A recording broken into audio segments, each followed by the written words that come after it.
Hi, I'm Etta Spencer. Let's go to Taiwan today, shall we? By way of Boston. I have been told for years and years that there's somebody in Taiwan who's really made a difference in terms of humanizing the internet and various platforms that people use and bringing it to some extent under control of ordinary human beings, which would be wonderful if that's possible. So I made a reach out to Audrey Tang, who was Minister of Digital Affairs. Digital Affairs. That's a wonderful catch-all term. Yeah, and digital is an interesting word in traditional Mandarin. The characters for it are shown in the symbol on our book, Okay. Shu Wei, but it means in traditional Mandarin both digital and plural. All So right. she's both the minister of like pluralism and the minister of technology. Well, you've plunged in before I even introduced you, because I wasn't quite sure how to introduce you. This is Yeah. you're Glen Weyl, right? While, yes. Wow. Audrey pointed you to me and Yeah. put us together and said I should talk to you because I guess she's obviously pretty damn busy Yeah. helping save the world from digital corruptions of various kinds.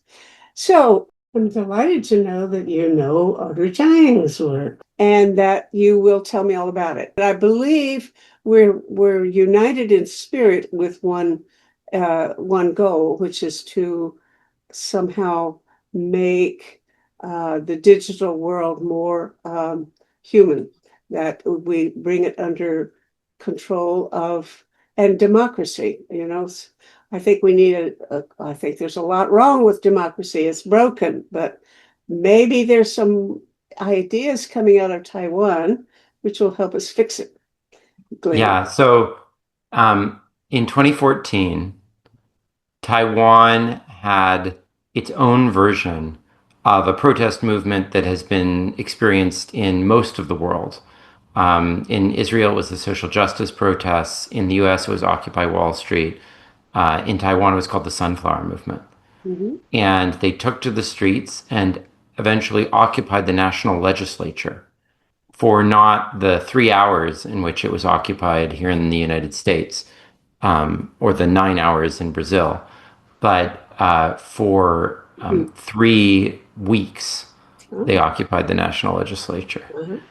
Um, and uh, at that moment, the Taiwanese government had 9% trust from the public. Um, Not nine and zero, just nine. nine, yeah. It's kind of a record. And Audrey was a leader of a civic technology movement called GovZero at that time, many of whose members participated in the protest, but which was independent from them.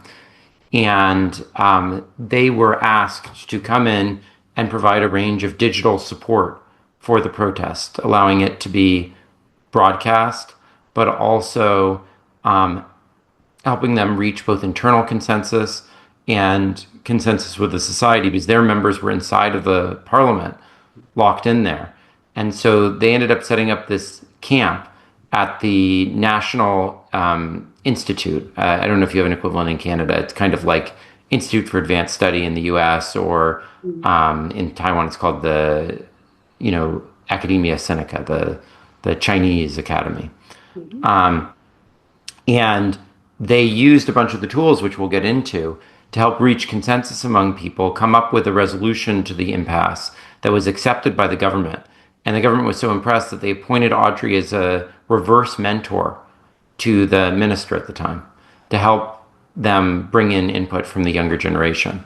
And then at the elections, that government was removed, and a new government came in and promoted her to a full minister. Mhm. Um, and over the next decade, she went through a process of installing a range of these tools into the central nervous system of the government, including opening things up to allow citizens to improve on government services and post shadow websites that then the government incorporated if they were, more enjoyed by citizens. Um, they managed to use that approach to bring in all kinds of innovations from the civil sector to address the COVID pandemic and had the world's best performance in terms of deaths without any lockdowns Really? and while maintaining one of the highest growth rates in the world. And they I'm sorry, hold on there.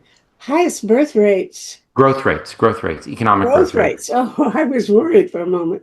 Yeah. Okay. Um, and then finally, or not finally, but another leading thing is not only did they stop the transmission of a biological infection from the mainland, but also they get the highest rate of incoming information attacks of anywhere in the world, according to many NGOs.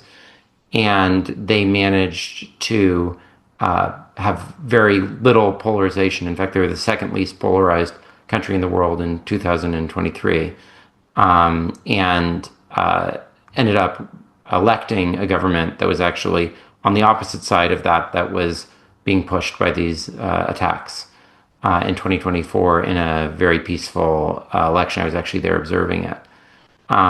So they're kind of the unique example in the world of where these sort of digitally empowered mass social mobilizations of the 2010s led to not just an outcome consistent with the objectives of those protesting, but also one that had broad social consensus around it, rather than what has happened in many other places where these have led maybe to very short-term partial victories and then massive reversals for the causes that the people cared about, a lot of social conflict and often sort of reaction that actually led to crackdowns on the very people who led those movements.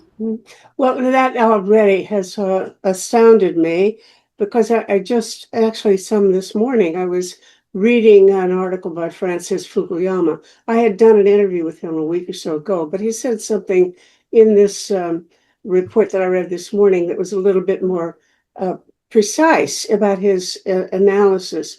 I mean, he basically is claiming that when you try to explain the rise of populism and right wing bigotry, basically around the world, that he has examined a number of different theories about the main factors, but he now puts the primary cause on the effects of social platforms, social media, and the divisiveness that it has created, the polarization and so on, and the reactions against, when one side wins, the other side redoubles its efforts to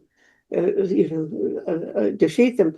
So the notion that you can have by democratic procedures, by emphasizing and promoting democratic procedures, that you can actually reduce the kind of intensity of the crisis that we're in now, that would be in itself a good story. So I'll give you one example of probably the technology that came out of this that is spread most broadly and one that I've been very involved in. It's called Polis. It was created as part of the Occupy Seattle movement, and then was first implemented on a significant scale in Taiwan in the context I described. So the way that it works is that people have a topic put out, like, related to an element of the trade deal in Taiwan that they were protesting. And then people give comments of how they think about the issue, what they think needs to happen, etc. So it's very similar to a social media platform in that way. What kind of a But platform is it? Are we talking a website or it's a what? website, yeah. It Oh, looks relatively similar to something like X, but um, the but it works a little bit differently. So people have to make microblog style statements, so short statements, and then other people react to those statements positively or negatively. And you're presented a set of statements to react to. and you can write your own statement, but you can't reply to other statements. You just do Okay. a thumbs up or thumbs down. Uh-huh. Um, and then rather than things being organized according to just how much thumbs up they get, instead what happens is that opinion clusters are formed. So based on the set of reactions that people have, people are placed into groups of opinion. And the opinions that are most representative of how that group is distinctive from the other groups are highlighted so people can see what that group is about. And then the opinion statements that people tend to support across the groups, so that are kind of least representative of the groups and most supported across them, are surfaced as a consensus. Ah, brilliant. I used Yeah. to do back in the day survey research where just, we just had tables of opinions on this or that, then we'd correlate with others and do factor analysis, and we could see what groups of opinions would go together and make a scale of, for example, anti-Semitism, which is something Exactly. I did once. So, Oh, so okay. So exactly that what we sounds sort do. of like the same idea, but is that something that there can be a platform that can do it, on the spot? Because the Yep. kind of stuff we did took considerable planning and work. Yeah, so this was actually invented by some sociologists. The mathematics behind this was invented by some sociologists in the early 2010s, a guy by the name of Matt Salganik and Karen Levy. Okay. And yeah, it used sort of the advances in computing power to allow a live platform for doing the kind of things that you're describing, um, and using like slightly more advanced models. So factor analysis is still used, but it's linear in structure. And what people tend to do now is this thing called k-means clustering, where they basically they try to form clusters in a high dimensional space of people that are most separated from one another.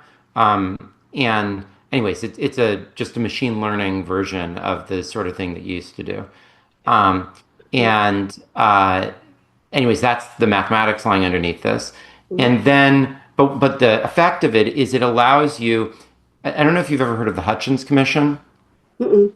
So the Hutchins Commission is a commission that was established in the United States right after Pearl Harbor because the media was afraid of being nationalized because it was viewed as being complicit in the U.S. being insufficiently prepared for the war. Was that Um, connected with the guy at University of Chicago? he was the president of the University of Chicago, Mm, Robert Hutchins. Yeah, yeah. and that commission before that time actually. Most historical analyses conclude that the U.S. media had more disinformation and more polarization than it has today. And this sort of golden age of low polarization and high quality information was created by the principles of this Hutchins Commission. And the core to those principles was the notion that you had to reflect the diverse opinions in a society, and that the things that you surfaced as fact had to be things that had wide assent across those divisions.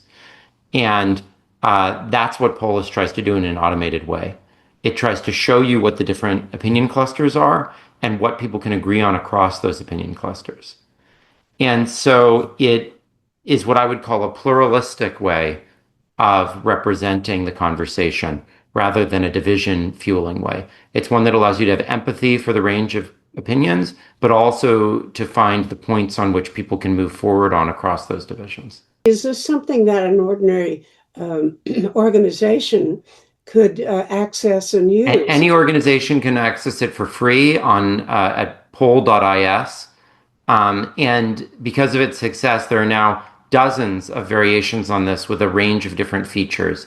So, for example, there's one called Agora Citizen Network, which allows you to log on in a way that preserves, pseudonymity, but it also doesn't allow for the attacks that can sometimes occur if you just allow a completely anonymous participation, because it allows you to basically like take an ID card, load it in cryptographically securely onto your computer, and then expose limited features of it to prove that like you're a citizen of a place, or that you or are of sufficient age to participate, something like that. So it'll do that verification on your computer, and then it will like prove that to the system without any of your data being exposed to the system. So anyways, that's just one example, but there's lots of variations on this. Another one that's very cool and used very widely is called Talk to the City, which now uses the modern LLM technology, so that rather than just having the opinion cluster identified with whatever the most representative opinion is, instead it will read all the opinions, and then you can have a conversation with an imaginary person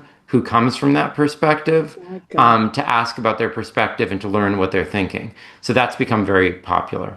Wow, that's wonderful. I would love to set up a conversation like that and then print it. And I run a magazine, you see, and that Yeah, sounds like an ideal uh, article for the magazine if we had yeah. a real conversation about some of these issues. Wow. Well, you've And already and given we're me a we're brilliant idea of how to, something I can do. But tell me how other people have used this tool So this and tool what is the now benefit. spread very widely around the world. It's actually become the anchor for the practices that are rapidly replacing top-down fact-checking on most of the social platforms. So there's something on X called Community Notes that was created based on this and one other practice from Taiwan, which is called COFAX. So Taiwan has this practice called COFAX, which proved much more effective at dealing with disinformation than a lot of the top down fact checking, where citizens can respond in real time and in colloquial language to the potential disinformation attacks coming in. And there's a bunch of evidence showing that this works much better because the language ends up being much more accessible to other citizens, and it's much faster, and it's more trusted because it comes from peers rather than from you know opaque top-down organizations. Yeah, but I And can't visualize what this is. so Now, so base yeah, yeah, go basically, like citizens from civil society will get sent by this platform things that have been flagged by people as potential disinformation. And then they'll be able to respond to those things in colloquial language, explaining why that might be, potentially problematic. And this can happen even in the context of private chat. So if you're having a private chat with someone, someone will like see something they think is problematic. They'll refer it out, and then someone can look in that and offer a response, allowing that person to then contextualize that within their chat. I'm not sure I'm as enthusiastic about this as the one you were talking about, because it Yeah. seems to me that there's a lot of room there for people to just throw mud at each other that way. If they don't like something, that doesn't answer whether it's true or not. You'd still need some kind of objective fact checking, but I don't know.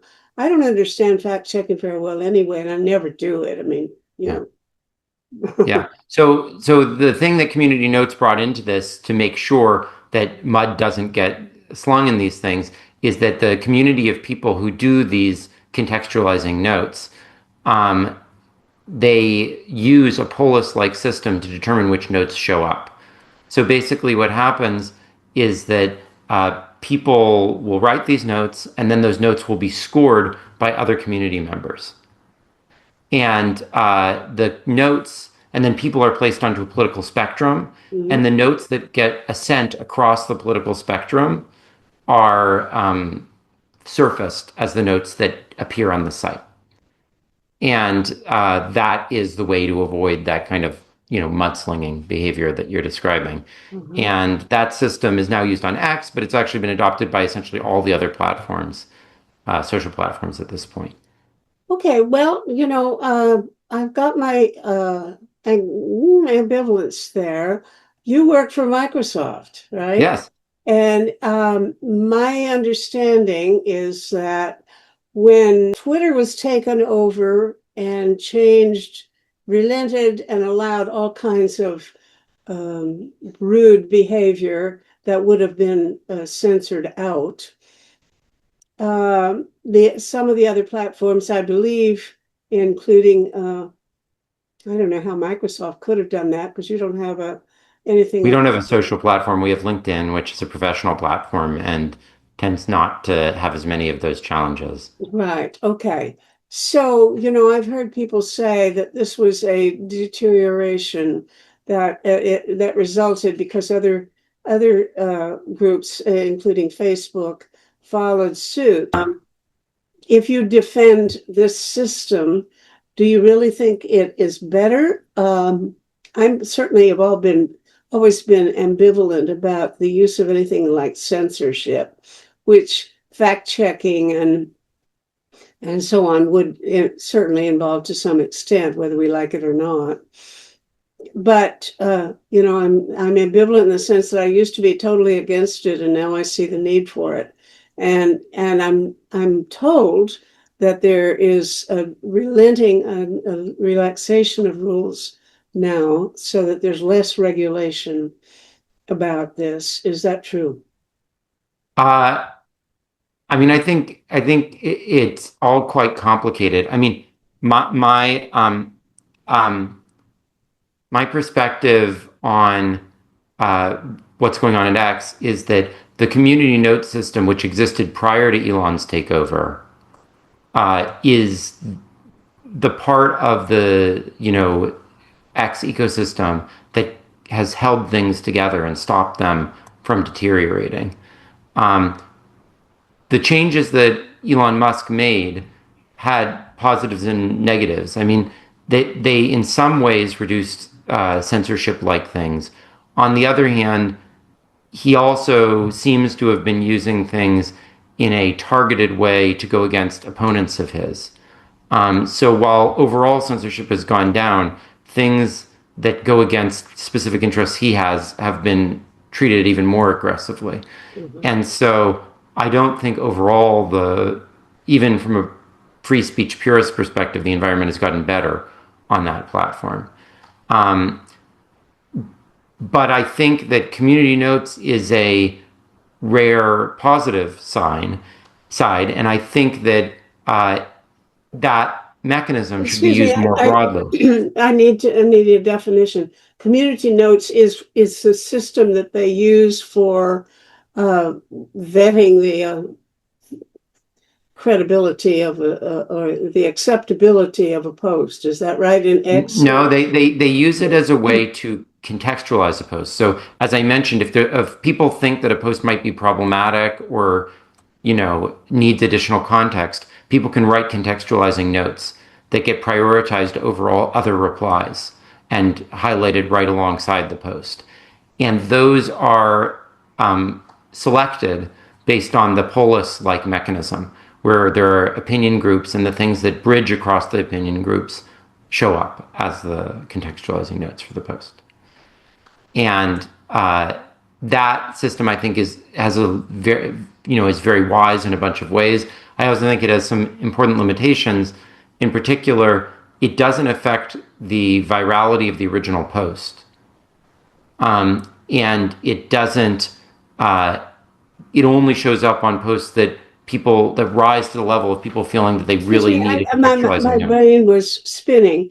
I hadn't heard the word virality, and now I had to imagine that when they say something went viral, that is virality. Is that right? Exactly. So it's the extent to which it's been seen by a very large number of people as a result of people engaging with the post, and that leading the algorithm to uprank that post so that it gets seen again by others. Okay. Now this procedure does not affect the virality of a post. Exactly. Well, is And that so bad? I don't know. well, what it means is that things that are misinforming can reach a very large number of people before anyone writes the note. And even if they write the note, they still see the original post. In addition, things that are not really misinformation but are highly inflammatory and divisive are unaffected by this system. Mm-hmm. And finally, the note writing is a purely volunteer effort. So there's no way people are compensated or gain reputational benefits from doing it. So all these I view as limitations for what is otherwise a very thoughtful mechanism. But we have a paper called Pro Social Media that is about how we think you can take the strong elements of community notes, but address these other problems and have it really reshape the whole algorithmic ecosystem and experience of using the platform rather than just being a important but minor side feature for the experience right now. Well, and your system would affect the virality, if you will. Is that right? Exactly. Yeah. Hmm. Yeah. And Okay, also tell how me things about show that. up, Uh-huh. like the experience. So Yeah. far, your your idea is just a proposal, right? That's right. We're working on several pilots of it right now. But With the idea of using it in you say you have LinkedIn. That's where you would apply it, or what? uh, I don't have anything to disclose about any Microsoft pilots at this time, but there are several properties within Microsoft where it might be relevant, such as LinkedIn, MSN, Microsoft News, possibly some of our gaming platforms. But uh, it also is potentially relevant to many of the organizations that we're partnering with open source. So Blue Sky, X already incorporated one element of our proposal. So they move beyond just community notes to having posts be labeled with whether they are bringing people together across difference or whether they're divisive. So they've been piloting that, which is an element of what we proposed. Mhm. And there are other platforms that we've been in conversations with. I shouldn't get out Mhm. ahead, but including some of the far right platforms as well, because we think it's very important that you have all of the ecosystem be addressed. Because if you're not, then people just will go elsewhere, and it will undermine the Okay, benefits of who's your education opponent? intervention. I presume that there are people who have a more aggressive version of fact checking that they would like to see implemented. Yeah. But I don't know anything about it. uh, Yeah. are you in competition for, to see who gets adopted? And tell me about what the alternatives are. So there definitely are organizations like NewsGuard that are professional fact-checking organizations based on traditional journalistic principles and Mhm. receive payments from platforms for providing that service. And this more citizen-driven process is potentially in competition with those services, though we believe in the end that by creating greater trust, this might actually benefit those organizations. They won't have it served up to them on a platter, but if they submit notes into that competitive environment and receive diverse assent, we believe that's a stronger endorsement for their messages than if they just are a vendor that's chosen by the corporation. So we ultimately think that this can be good for journalism, though it will invite a broader range of people to participate in it. Okay, now that really brings us to the nitty-gritty issue of to what extent different people sort themselves into bubbles Yeah, through their choice of media. I do. I mean, yeah, I subscribe to some right wing, things, but to be honest, I do it out of a sense I ought to be broad minded. And so these things come to my mailbox, and I frankly never open them because it's just human nature to want to read things that you agree with, I think. So I'm sure that almost everybody does get exposed to ideas that are more congenial and I guess what we need to do is find ways of bringing ourselves into frequent contact with people we disagree with, but in a context that makes it easy for us to be at least civil and sometimes maybe even listen to each other. Um, now, what is available that I haven't heard what you're saying as necessarily leading to such an effect. It might be not, it might be, but at any rate, it would tame the excesses of the that now exist, I would assume, so that the more outrageous comments get noted, if not censored out. But what can you suggest that will help us transcend our predilection to live in bubbles? well, so I'll talk about the social media context first, but really the general principle you described is what I would call pluralism, and the technology that supports it is what we call plurality. And this whole book is about different tools for what we would call collaborative diversity, harnessing our differences as a source of co-creation rather than destruction. And but in the context of social media, and specifically, what we've proposed is the following idea.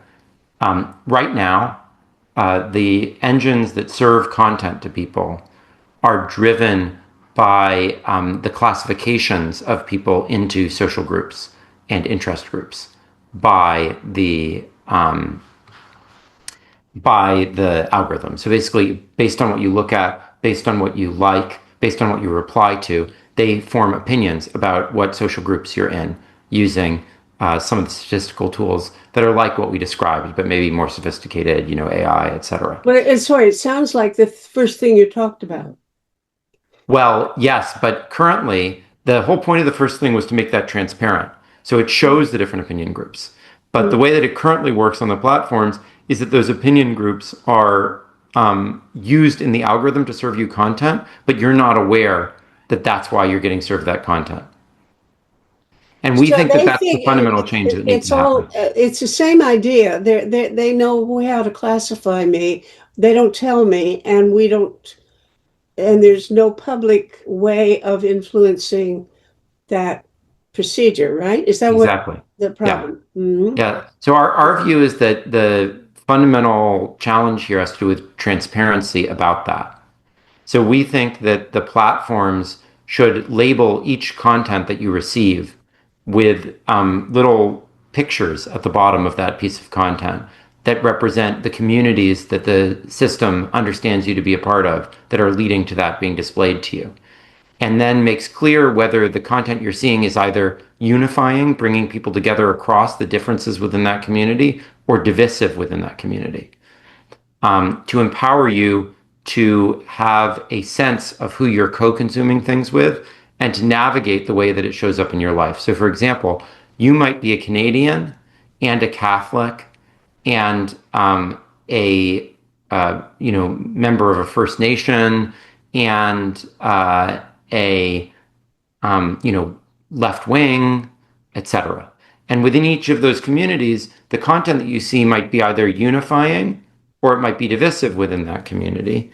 And the algorithm might be showing that to you for one of those reasons. And by being transparent, for example, if it's divisive within the Catholic Church, but unifying within Canada, you could then click on the Catholic Church and you could see alternative perspectives from within the Catholic Church, probably from non-Canadians, that on that issue. So it would be a way of sort of giving you what I would call social collective self-awareness of sort of how the information you're receiving is socially situated. I'm just trying to think of, would I do it? Would people actually want to know alternative? I guess. I don't And know. if they Have don't, I you? mean, there's actually an experiment that's already been done with this, which is that the most downloaded standalone news app in the United States is called Ground News. And it does precisely this, but only on the political spectrum rather than in an arbitrary social group that you're a part of. And in Japan, the best selling in the whole world news aggregator is something called Smart News, which does exactly this. So we believe that that experience shows that there is demand for that kind of interaction. And we think it would be much more powerful if it wasn't just for left-right politics, which is how these are set up, but for any social group and the divisions within it. Because many people are concerned about the divisions within their churches, within their cultural communities, within their, workplace, not just the divisions that exist on the national political stage. Okay, I'm just trying to think. Would if I? It's like telling me I should read some right-wing newspaper, which I just probably wouldn't. But if you try to convince me that if I just read that a little bit, I'd become more broad-minded and a more generous person. And I wonder, is that true? I think what might make me a more generous person, broad-minded, would be if my next door neighbor and I had coffee together every day, and this was a right-wing person. This kind of social contact, I think, has been shown to have good effects. Um, I'm not sure whether just making available alternative points of view. I think that's a great thing to do. It really, especially for researchers, because if I write about right-wing people, it's from no experience. I don't know any of them. My Yeah. friends are all like me, and I don't have any contact with people, so I don't actually know enough to make the kinds of comments that I sometimes need to make about Yeah. political issues or so on. So this would be a helpful tool for me to get a real picture of the world if I wanted it. But would Yeah. I base my voting on it? I don't know.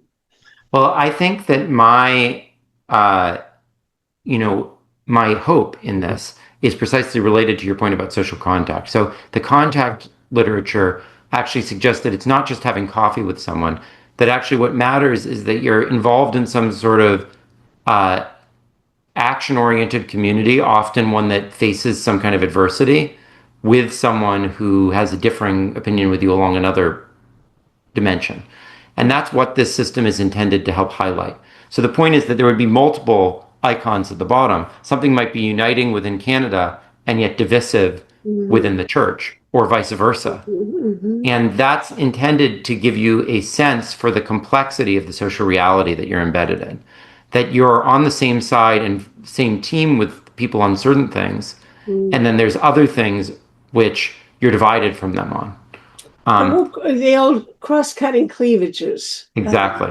So it's Mhm, meant to okay. make transparent cross-cutting cleavages, basically. Mhm. This is And very it's related to a great sociologist, Georg Simmel, whose work you may know.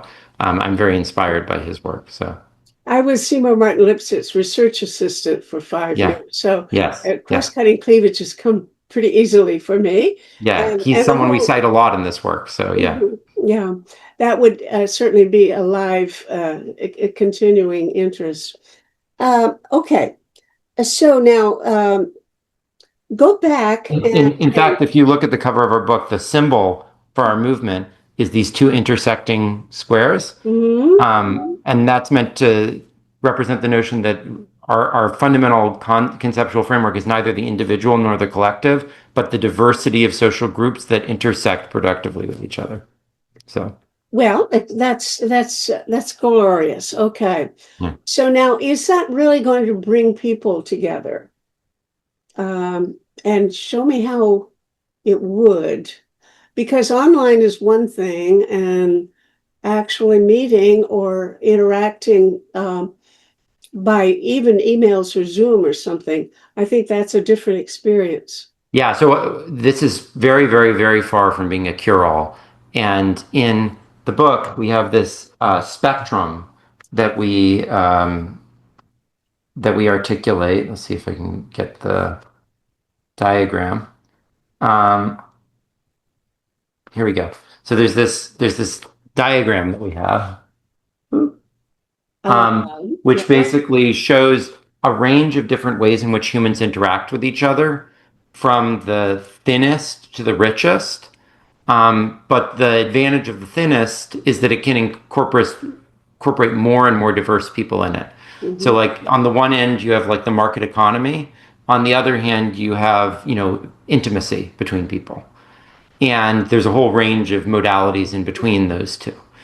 And there's this trade-off between depth of connection and breadth of inclusion. And the goal of all of the technologies that we describe, and this is just one application of one type of technology among hundreds that we talk about in the book, is to push back that trade-off, to allow deeper connection to a broader range of people at every point along the spectrum of trade-offs. Um, and Zoom is a modality that is actually quite similar in many ways to this, because it's also primarily based on verbal interactions rather than multisensory interaction. But anyway, but we do talk about that and how to extend that. But then we go all the way to like intimacy. Like, how could you enable more people to be intimately connected or people to have deeper intimate connections, or all the way to markets. How could you allow markets to have more social information and more social context incorporated in them rather than being so thinly, reductive?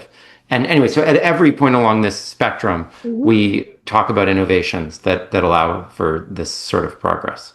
Okay, now I'm 94 and I am pretty houseborn. I never leave my Yeah, home anymore. So but I think I have the richest social life I ever had because I do things like what I'm doing right now with you, is I reach out to people I don't know, yeah, and every couple of days I have a wonderful conversation with some brilliant person. yeah, But my friends, I often say, well, we could do a global citizens assembly just by having people in their own living rooms, at their own even cell phones, interacting as delegates, so chosen by sortition to be part of yeah, a global assembly of people of all different languages. Pretty soon we'll have the translation good enough so that we can all listen to what people are saying in our own translation. So I would be perfectly happy to have citizens assemblies and to live just in the way I do, which is almost no physical contact with, but I have thousands of friends. yeah, But my friends generally tell me that no, uh, it's no good unless you can actually go out to dinner together or something, and that it would yeah, not work. And okay, now if you can think of a technology that's going to even enhance the intimacy of Zoom, because it is true I can't hug people, yeah, but I don't hug people every day anyway. So it's yeah. not a big loss to me that I can't Well, hug very many people. But if you could find a way of somehow enhancing the potential for even closer, intimate, personal contact, might be something I'd like to buy into. yeah, we talk a lot about that in the book. I mean, there are some very, very simple and near-term things, and then there's some very wacky and long-term things. So there's something called Together Mode on Teams, which is Microsoft's competitor to Zoom. And in that, it cuts out your face like it does to put a background on, and puts you embedded into a common space. Um, so that just gives a little bit more sense of sharing a space with each other rather than being, Hmm. in your separate space. But obviously, things like virtual reality technology can go much further than that. So, for example, you mentioned not hugging people, but it's not just hugging people. It actually turns out there are very subtle things that have to do with being in the same physical space that actually allow deeper communication. So, for example, there's evidence that the light incident on your cheeks and the light that exits your cheeks is perceptible by other people. Um, and that is used to judge elements of affect and truthfulness by many people. Um, Really? and that's basically not perceptible over video because you need more of the physical context. Um, Hmm. and uh, there are attempts by virtual reality people like my colleague Jaron Lanier, who has a wonderful book about all this stuff called The Dawn of the New Everything, um, which is funny because there's a book called The Dawn of Everything that was one of my favorites by a sociologist or anthropologist actually. But and he also has a very good book, Jaron, about virtual reality technology and how it allows these sorts of things. So there's research being done on all this stuff. We have 2 chapters in the book devoted precisely to that sort of thing, and the way in which technology can potentially allow us to have even richer, co-creative, embodied experiences with each other. After, during COVID, my church didn't meet, but we had Zoom services, and then Yeah, the effect of the after church coffee lunch hour, which my church always had sandwiches or whatever. yeah, But I found it wasn't comparable. yeah, People, I think it was about privacy or something. People, I would have known a lot more about people's personal lives. Uh, if I had talked to them after church with a cup of Yeah. coffee or a sandwich, Yeah, that so I'll give you an I, example of how we address that in virtual reality settings. So we did I used to lead a little virtual reality team at Microsoft, and we would do some equivalent workplace things to that coffee hour, and we would embed them into this virtual reality space. And one effect that that had is that people who wanted to have a more private conversation could walk over to a further part of that room, and they would be standing next to each other, and their voices would be only partially audible to the people who are distant from them, but they would be fully audible to the people who are in their physical proximity in that embedded space. And we even had like sandwiches out. And so people would have food at their home, and then they would like walk over to the virtual sandwiches and pick it up and be eating a sandwich in their physical space. And so I think that there is evidence that that can create a much closer approximation to what you're describing in a remote encounter. by the way, about eating, 3 or 4 years ago, I tried a thing where I was going to have a schmooze lunch. So I invited my friends to each come and bring their cottage cheese and bananas or whatever Yeah, to the computer, and we would have lunch together. And I brought mine, but I was the only one eating yeah. because I've found, or I discovered a norm that I didn't know existed, which is I assume that it's extremely rude, or there's definitely something that keeps people from wanting to eat on camera. What's that all about? Well, I think that people perform for cameras in ways that aren't true in life, and that's unfortunate. But I do think a lot of these virtual reality type environments can help overcome that because if there's actually shared food in the virtual reality environment, and you're not, and the virtual reality is not picking up on the food that you're eating yourself, then you kind of feel part of this shared commensality and not part of this sort of separated but surveilled individual. But you know, I'm not a psychologist of all this stuff, so I'm not an expert on it. But I think that there's a lot of possibilities there, and I think it's something that begs exploration. So Mhm. Okay, well, this sounds kind of we're as if we're in the weeds talking about something irrelevant, but in a way, I think that this kind of thing probably is relevant to the question that bugs me, which is, I do not hang out with right-wing bigots. yeah, And I don't particularly want to, but I know that cross-cutting cleavages ad aficionado would yeah. recommend that exactly, that I should go to a place where I have to interact with people I sort of don't think I like or certainly disapprove of, and and that's going to get me past some of my own prejudices. Do you know Tom Lehrer? Have you I ever heard his song? remember him. Yeah. So he has a song called National Brotherhood Week that I really like. I And don't know at the that. start of that song, he says, I've heard that there are some people out there who don't love their fellow man, and I just hate people like that.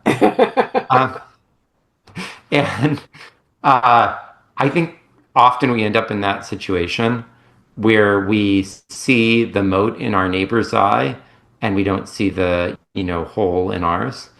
And I think the more that we have a chance to be exposed to people, the more we realize that, there are no perfect allies, there are no permanent enemies, there are only fallen children of a merciful God. And, that's the attitude that I try as much as possible to hold with me as I navigate the world. I'm not good at that. I mean, I had a wonderful conversation with my friend Arlie Hochschild, who did this book, Oh yeah, Stranger Than she's an Land, and expert at she this kind of thing. and the thing called most recent was Stolen Pride. And Yeah, she went to this place in Kentucky for years yeah. and lived with these people and so on. And she got along fine with them. And she kind of scolds me because I can't do that. I will definitely uh, attack the person instead of just listening. And what really that little town needed because they were very right-wing people, and she was not, but they really needed about 100 Arlie Hochschilds to just hang out there long enough, and it would have made a difference. Because, Yeah. the guy who was going to be he did lead a Nazi march through the town, Yeah. and she got to know him, and she, would socialize with him. And Yeah. he gave up his Yeah. Nazihood or Nazism or Yeah. something. Yeah. And I think because of her. But Yeah. that's not a very good thing to say about your friend's book because she wants to make that she's, had no effect. I Separate, mean, neutral. Yeah. Yeah. yeah. Okay. Yeah, well, I Okay. mean, I find it very enriching. I usually wear a kippah on Jewish holy days, and I also have a Magen David around my neck, and I often get approached from the most common people who approach me are not anti-Semites. They're actually uh, you know evangelical Zionists who tell me that they're with me and that they hope we'll finish off the Palestinians this time. And that's a challenge for me, but it's a blessing because it's an opening for me to have a conversation with them Mhm. about what Judaism means to me and about how I think about the challenges in the Holy Land Mhm. and about the nuances that I see on all the sides of this, Mhm. and maybe a chance to talk to them about why that's not how I think about the challenge, the conflict there exactly. So I view every one of those interactions as a, opportunity and a blessing. And, whenever I'm tempted to not want to engage with people, I think about all the biases and prejudices that I was bred into, and the set of people that are excluded by those. 60% of people in the world are deeply religious. And I was raised to have a very negative attitude towards people with that perspective. Um, and that's in many ways a much larger swath of people than many of the things that, I was taught to respect, like, gender issues and so forth, right? And so, um, I think it's very important that we reflect on our limitations, and that we seek to grow in those. And if we do, maybe we'll help others as well grow in their challenges. So Well, it's a beautiful sermon, and you're giving me the same speech that Arlie gives me. yeah, I should repair my soul to become the kind of person that could do these things better.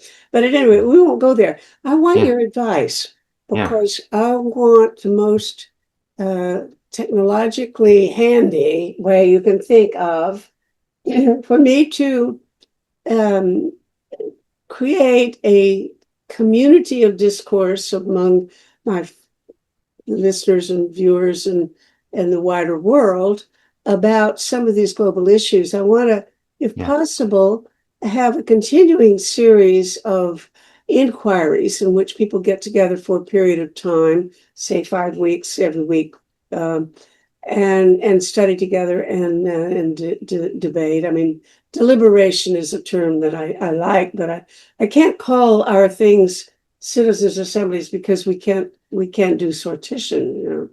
yeah, But we get our viewers and participants in other ways. But I want to make it as attractive and constructive as I can and help people get acquainted enough with each other to feel open and free about sharing their yeah, their questionable ideas as well yeah. as Do the you good do you know ones. the platform Frankly? No. It's an open source platform from Harvard. It just came out a few months ago. And it's basically a Zoom like system, but with a bunch of AI empowered, very effective tools for ensuring balance, openness, helping people like know if maybe there's someone they should encourage to speak, or if somebody has been talking too long, they might warn that person, that kind of thing. Anyways, it's got all kinds of features like that that are Mhm. just derived from mediator trainings or facilitator trainings. Mhm. And it's open source, it's free, it's cheap, it's just as easy to use as Zoom. And it's intended to facilitate meaningful interactions across difference. It also has translation features in it. So, It's called Frankly. yeah. So it's like speaking frankly, So it's exactly what you were saying. Yeah, Yeah, yeah. yeah. But I wonder, is there a handy way that I could combine this? I've forgotten the tool that you mentioned at the Polis, beginning. What is the thing at the outset where you're talking about this? Polis, yeah. Polar. Okay, Polis, now Polis. can we combine that with somehow with this project? Because I could imagine that we'd have the group discussions, but we might have the polar Polis, website or something. like the city, the Greek city state. Polis, Yeah. Polis. Yeah. Polis. Oh, I thought you Yeah, said like polar. a Oh, polity or polis. polis, Okay, yeah. got it. Now, is there maybe some way we could have the conversations with the selected, in group, I mean, people who register and so on, Yeah. have a conversation about topics, but generate lines that could then be put up on Polis for the general public to respond to. So we would Yeah, maybe absolutely. connect these two projects so that the inquiry people would generate the topics that we want people to react to initially, and I guess other people would add to that. Is that right? Yeah, Every I think what you're talking about is a great idea. If you read this book, you'll see all kinds of variations on that kind of thing.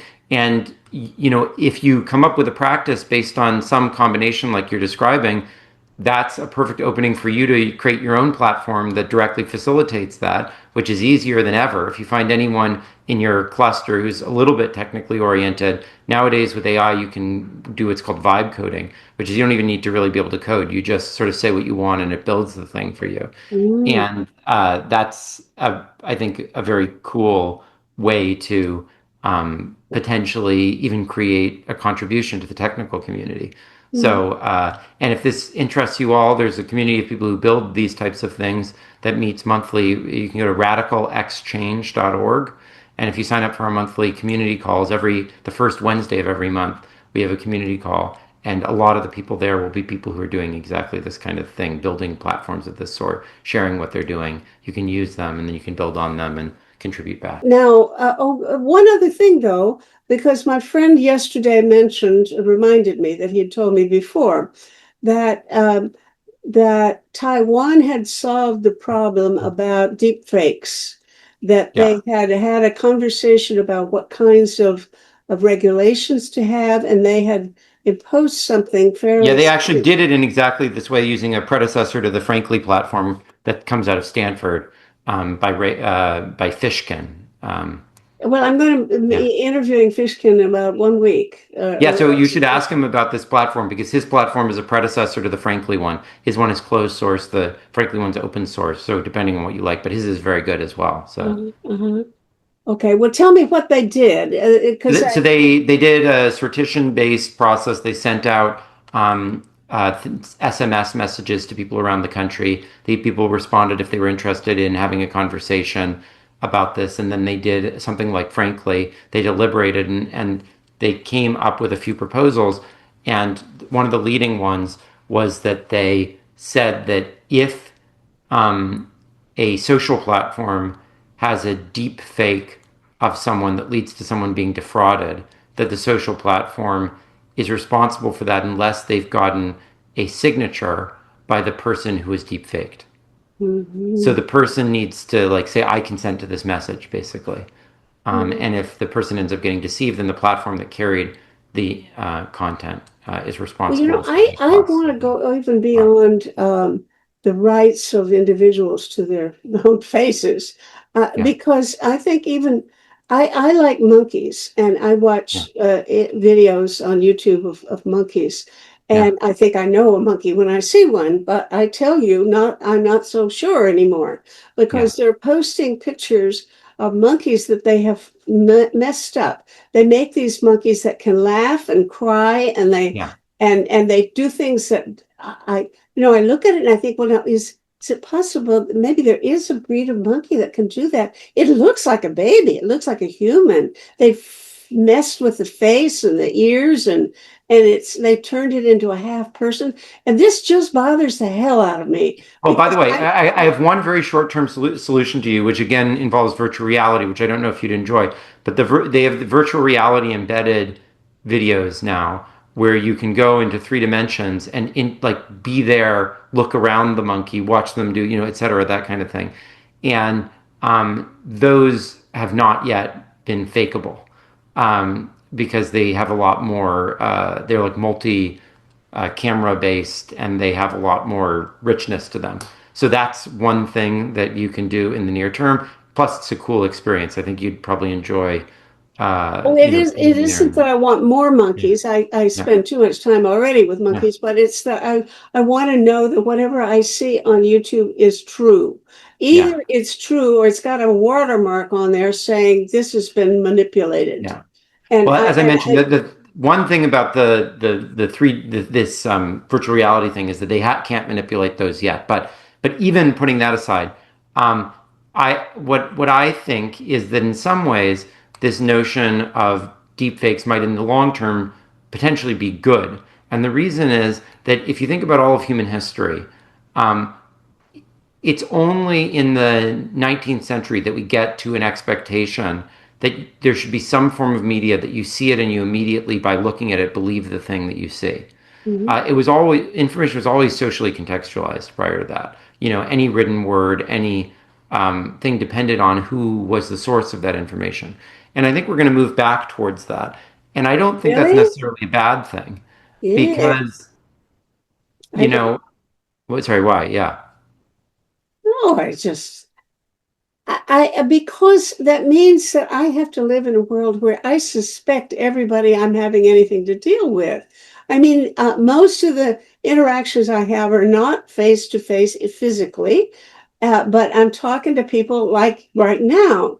Suppose it comes on that you are actually, I can't trust that what you're doing. Of course, you could have a green screen behind you and you might yeah. seem to be in the White House behind, Trump's desk or something. But I think I could figure that one out.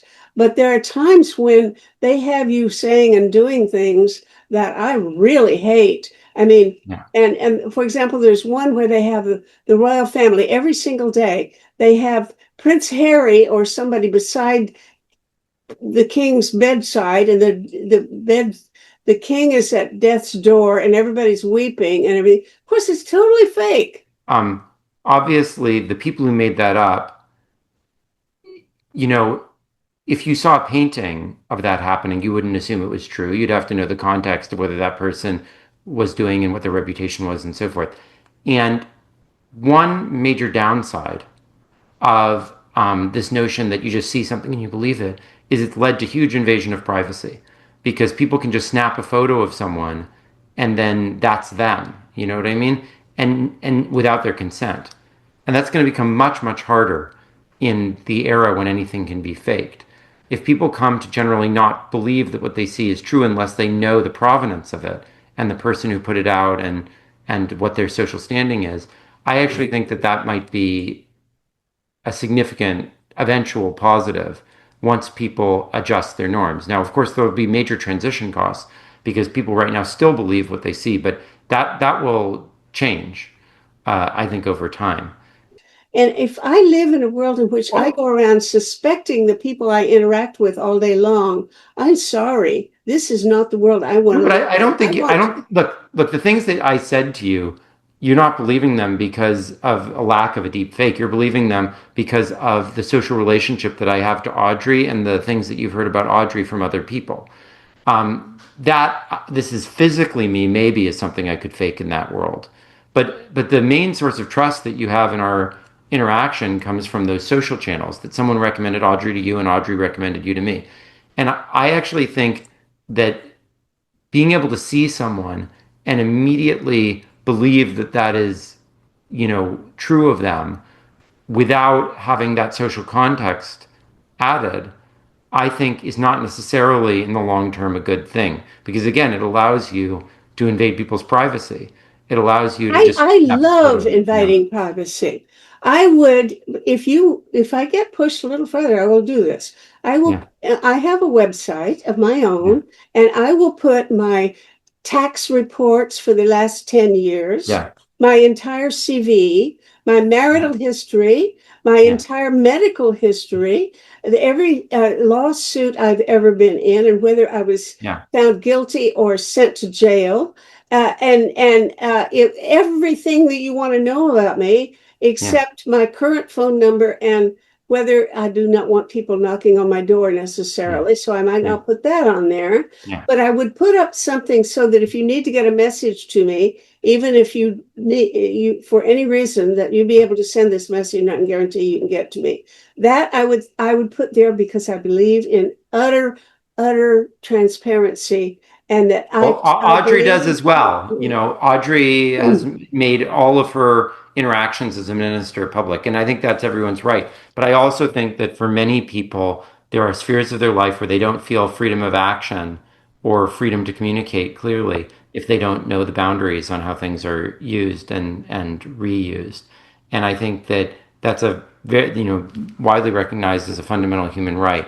And I do think there's ways in which this evolution might help us, uh, you know, Anything that regain that freedom. intensifies the possibility of privacy, I'm against. I really think that we have to reverse this trend toward thinking that, for example, we waste all this time looking for people's phone numbers. And honestly, I bet the GNP of every country is affected adversely by the amount of time that we waste trying to get in touch with each other because we don't trust each other enough to put our phone numbers out there anymore, where we used to have a phone book and anybody could do it.